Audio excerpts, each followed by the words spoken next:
she continued.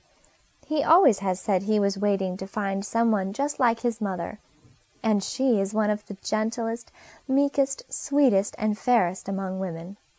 "You ought to rejoice, then, that he has escaped the snare," I said in a husky voice, "and is free to marry his ideal, when he finds her."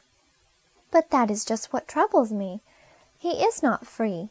He does not attach himself readily, and I am afraid it will be a long, long time before he gets over this unlucky passion for you." "Passion!" I cried contemptuously. She looked at me with some surprise, and then went on. "Most girls would jump at the chance of getting such a husband." "I don't know that I particularly care to be classed with most girls," I replied loftily. "But if you only knew him as well as I do, he is so noble, so disinterested, and is so beloved by his patients. I could tell you scores of anecdotes about him that would show you just what he is." "Thank you," I said. "I think we have discussed Dr. Elliot quite enough already. I cannot say that he has elevated himself in my opinion by making you take up the cudgels in his defense." "You do him injustice when you say that," she cried. "His sister, the only person to whom he confided the state of things, begged me to find out, if I could, whether you had any other attachment, and if her brother's case was quite hopeless. But I am sorry I undertook the task, as it has annoyed you so much." I came away a good deal ruffled. When I got home, Mother said she was glad I had been out at last for a little recreation, and that she wished I did not confine myself so to the children. I said that I did not confine myself more than Auntie did. "But that is different," Mother objected. "She is their own mother, and love helps her to bear her burden." "So it does me," I returned. "I love the children exactly as if they were my own." "That," she said, "is impossible." "I certainly do," I persisted. Mother would not dispute with me, though I wished she would. "A mother," she went on, "receives her children one at a time, and gradually adjusts herself to gradually increasing burdens. But you take a whole houseful upon you at once, and I am sure it is too much for you. You do not look or act like yourself." "It isn't the children," I said. "What is it, then?" "Why, it's nothing," I said pettishly. "I must say, dear," said Mother, not noticing my manner, "that your wonderful devotion to the children, aside from its effect on your health and temper, has given me great delight." "I don't see why," I said. "Very few girls of your age would give up their whole time as you do to such work." "That is because very few girls are as fond of children as I am. There is no virtue in doing exactly what one likes best to do." "There, go away, you contrary child," said Mother, laughing. "If you won't be praised, you won't. So I came up here and moped a little. I don't see what ails me. But there is an undercurrent of peace that is not entirely disturbed by any outside event. In spite of my follies and my shortcomings, I do believe that God loves and pities me, and will yet perfect that which concerneth me. It is a great mystery, but so is everything." Dr. Elliot to Mrs. Crofton. "And now, my dear friend, having issued my usual bulletin of health, you may feel quite at ease about your dear children. And I come to a point in your letter which I would gladly pass over in silence. But this would be but a poor return for the interest you express in my affairs. Both ladies are devoted to your little flock, and Miss Mortimer seems not to have a thought but for them. The high opinion I formed of her at the outset is more than justified by all I see of her daily household life. I know what her faults are, for she seems to take delight in revealing them. But I also know her rare virtues, and what a wealth of affection she has to bestow on the man who is so happy as to win her heart. But I shall never be that man. Her growing aversion to me makes me dread a summons to your house, and I have hardly manliness enough to conceal the pain this gives me. I entreat you, therefore, never again to press this subject upon me. After all, I would not, if I could, dispense with the ministry of disappointment and unrest." Mrs. Crofton in reply. So she hates you, does she? I am charmed to hear it.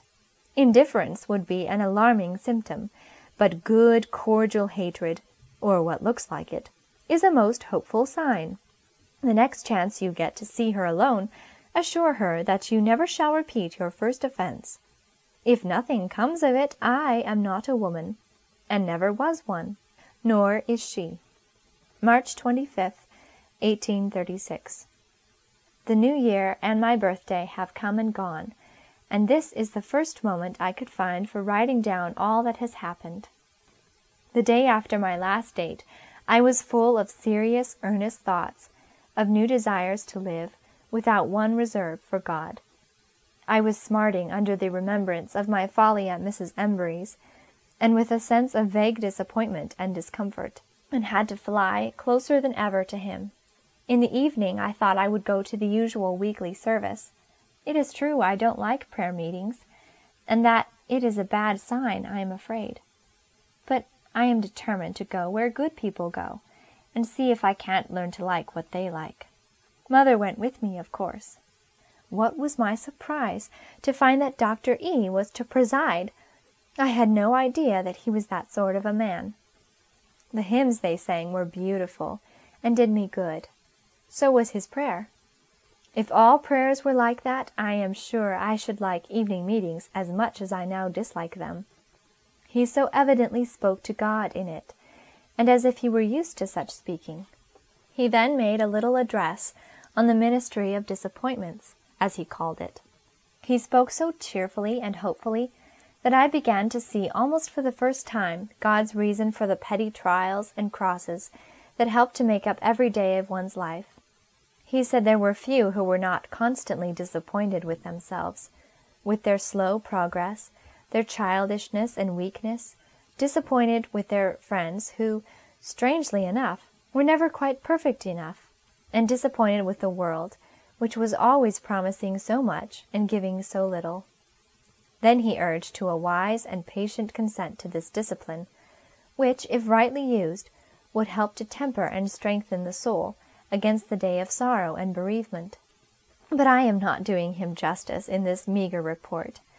There was something almost heavenly in his expression, which words cannot describe. Coming out, I heard someone ask, "Who was that young clergyman?" And the answer, "Oh, that is only a doctor."